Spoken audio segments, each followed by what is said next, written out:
अंतरिक्ष में गई सास बहू। मम्मी, आप इतनी अच्छी एस्ट्रोनॉट हो, फिर ये अर्ली रिटायरमेंट क्यों? क्योंकि बचपन से मेरा बस एक ही सपना था, जिसके लिए मैंने लाइफ में बहुत कुछ खोया और छोड़ा। लेकिन अब इस अर्ली रिटायरमेंट के जरिए मैं बस तुम दोनों के साथ और पास रहकर बिना किसी हड़बड़ी की जिंदगी जीना चाहती हूँ। सास की बात सुनकर काजल मुस्कुराकर चली जाती है। उसी शाम ऑफिस से घर वापस आकर अजय अपनी मम्मी के पास बैठता है। मम्मी, क्या हमारी स्पेस ऑर्गेनाइजेशन कोई नया स्पेस मिशन प्लान कर रही है? क्या मिशन है, बताओ ना मम्मी। हे भगवान, शरीर इतना बड़ा हो गया लेकिन दिमाग आज भी बच्चों से गया गुजरा है। घर में आया नहीं कि सवाल शुरू। तो तुम जवाब दे दो ना। मैं क्या जवाब दूं? जैसे तुझे मेरे रिटायरमेंट के बारे में पता ही नहीं। इतने समय से तूने मुझे ऑफिस जाते हुए देखा क्या? फिर मुझे कैसे पता होगा? जा, तेरी पत्नी से पूछ, वो रोज ऑफिस जाती है।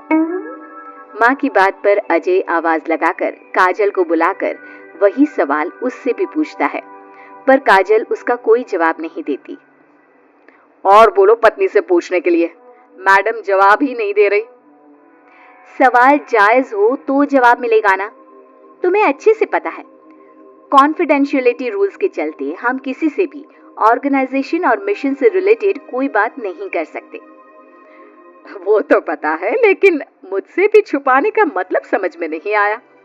वो मम्मी, रिटायरमेंट एप्लीकेशन के बाद से आपने ऑफिस भी आना बंद कर दिया। सबको लगा कि अब आप इंटरेस्टेड नहीं होगी, इसलिए इन्फॉर्म नहीं किया।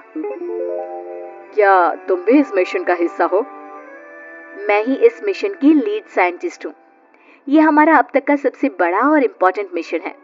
अगर ये सक्सेसफुल हो गया तो दुनिया में हमारे नाम के साथ मेरा प्रमोशन भी पक्का है। काजल की बात सुनकर दोनों माँ बेटे हैरान रह जाते हैं, लेकिन फिर सब साथ मिलकर सेलिब्रेट करते हैं। अब दिन बीतने लगते हैं।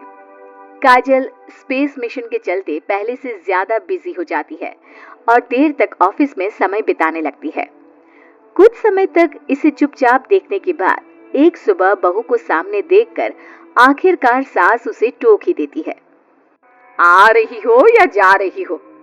भाई, हमें तो तुम्हारी शक्ल देखे लगता है सदियां बीत गई। मैडम कब आती है कब जाती है कुछ पता ही नहीं चलता। अरे ऐसा कौन सा मिशन है जिसने सुबह रात घर परिवार सब भुला दिया? मिशन तो मैंने भी बहुत देखे हैं और गई भी हूँ, पर ऐसा हाल कभी नहीं हुआ। मम्मी, मैं आपकी चिंता और गुस्सा समझ सकती हूँ, पर यह स्पेस मिशन आज तक के सभी मिशन से बहुत अलग है। अच्छा, जरा मैं भी तो सुनूं, ऐसा क्या है इसमें? आई एम सॉरी मम्मी, मैं नहीं बता सकती। भूलो मत, मैंने रिटायरमेंट अप्लाई किया है, लेकिन रिटायर होने में अभी 7 महीने बाकी है, जिसके हिसाब से मैं आज भी ऑर्गेनाइजेशन का हिस्सा हूँ। तो मुझे बताकर तुम कोई रूल नहीं तोड़ रही। मुझे सब याद है मम्मी, और मुझे ये भी पता है कि अगर आप साथ दें तो मिशन के लिए बहुत बड़ी मदद साबित होगी। पर सीनियर्स ने रूल बनाया है कि इस मिशन की इंफॉर्मेशन सिर्फ उन्हीं के पास होगी जो इसका पार्ट है, और मुझे तो उन्होंने खास अपने पास बुलाकर ये समझाया था। बहू की बात सुनकर सास सोच में पड़ जाती है और अगले दिन खुद भी ऑफिस पहुंच जाती है। ओहो, क्या बात है मैडम, रिटायरमेंट की एप्लीकेशन के बाद तो आपने दर्शन देने भी बंद कर दिए। अरे सर, अगर ईद का चांद रोज निकला करता तो क्या उसका स्वागत इतने जश्न से होता? इस पर सीनियर भी हंसने लगते हैं और दोनों कैबिन में जाकर बैठ जाते हैं, जहां सास बातों बातों में नए स्पेस मिशन के बारे में पूछती हैं। वो उन्हें मिशन के बारे में सब कुछ बताकर तुरंत एक इमरजेंसी मीटिंग बुला लेते हैं, जिसमें साइंटिस्ट की टीम और काजल के साथ एस्ट्रोनॉट्स की पूरी टीम भी होती है। तो ये है हमारी टीम, जो सब कुछ भूल कर दिन रात इसी मिशन पर काम कर रही है। अगर आप भी हमें ज्वाइन कर ले तो सोने पर सुहागा हो जाएगा। अगर आप मुझे टीम में चाहते थे तो पहले कांटेक्ट क्यों नहीं किया?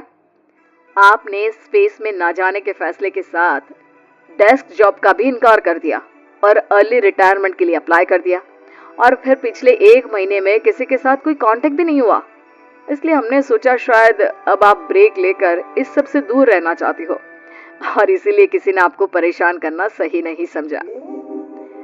बात तो आपकी सही है, फिर भी एक सुझाव देना चाहूंगी। ये जो आप कर रहे हो ना, ये मिशन नहीं, साफ सुसाइड है। एक साथ इतने सारे लोगों को स्पेस में 6 महीने रहने के लिए भेजना आसान काम नहीं है। और ये बात मुझे आपको समझाने की जरूरत नहीं होनी चाहिए। हमें सारे कॉन्सिक्वेंसेस, स्पेस, नेचर, मिशन की मुश्किल सबका पता है, और ऐसा करने वाले हम पहले नहीं हैं। इसलिए ये भी साबित है कि काम हो सकता है। आप सिर्फ एक एक्सपेरिमेंट के लिए इतने सारे लोगों की जान और मेहनत को दांव पर लगाना चाहते हो, जिसमें सक्सेस रेट भी मुश्किल से 1% है। बहुत देर तक इन्हीं सब बातों पर बहस चलने और काजल की सास उर्फ ऑर्गेनाइजेशन की सबसे एक्सपीरियंस्ड एस्ट्रोनॉट को बहुत देर समझाने के बाद भी जब वो राजी नहीं होती, तो ऑर्गेनाइजेशन के सीनियर्स को उन्हें घर वापस भेजना पड़ता है। लेकिन उसी के बाद से न चाहते हुए भी सास मिशन के बारे में सोचना बंद नहीं कर पाती। इसी तरह एक हफ्ता बीत जाता है। माँ, जब घर में बैठकर भी मिशन के बारे में ही सोचना है, तो इससे अच्छा है कि वहां जाकर इस सोच के जरिए उनकी मदद ही कर दो। उन्हें ऑफिस में नहीं, स्पेस में जाने के लिए मेरी जरूरत है। वो चाहते हैं कि मैं हेड एस्ट्रोनॉट बनकर बाकी सबके साथ स्पेस में जाऊं। वाओ, रिटायरमेंट से पहले आखिरी असाइनमेंट की तरह इससे अच्छा और क्या हो सकता है माँ? आपको हाँ बोल देना चाहिए। उस टीम में एक मेंबर काजल भी है। अगर हम दोनों ही चले जाएंगे तो तुम अकेले कैसे रहोगे? वहां से जिंदा वापस आने की कोई गारंटी नहीं बेटा। अब भी हमें भेजना चाहते हो क्या? जिस दिन से आपको पहली बार स्पेस में जाते देखा है, तभी से ये डर और पॉजिटिविटी दोनों साथ लेकर जीना सीख गया हूं। आप जाओ माँ, मुझे पूरा भरोसा है आप दोनों वापस भी आओगे और देश के साथ मेरा नाम भी रोशन करोगे।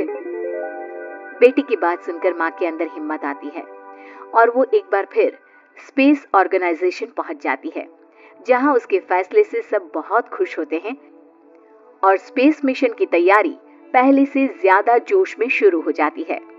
कुछ ही समय बाद दोनों सास बहू स्पेस में पहुंच जाती है। आखिरकार आज मेरी साइंटिस्ट बहू एस्ट्रोनॉट भी बन गई। सिर्फ स्पेस सूट पहन लेने से कोई एस्ट्रोनॉट नहीं बन जाता। मैं साइंटिस्ट हूँ और उसी में खुश हूँ। अगर मिशन की रिक्वायरमेंट नहीं होती तो शायद कभी यहाँ आती भी नहीं।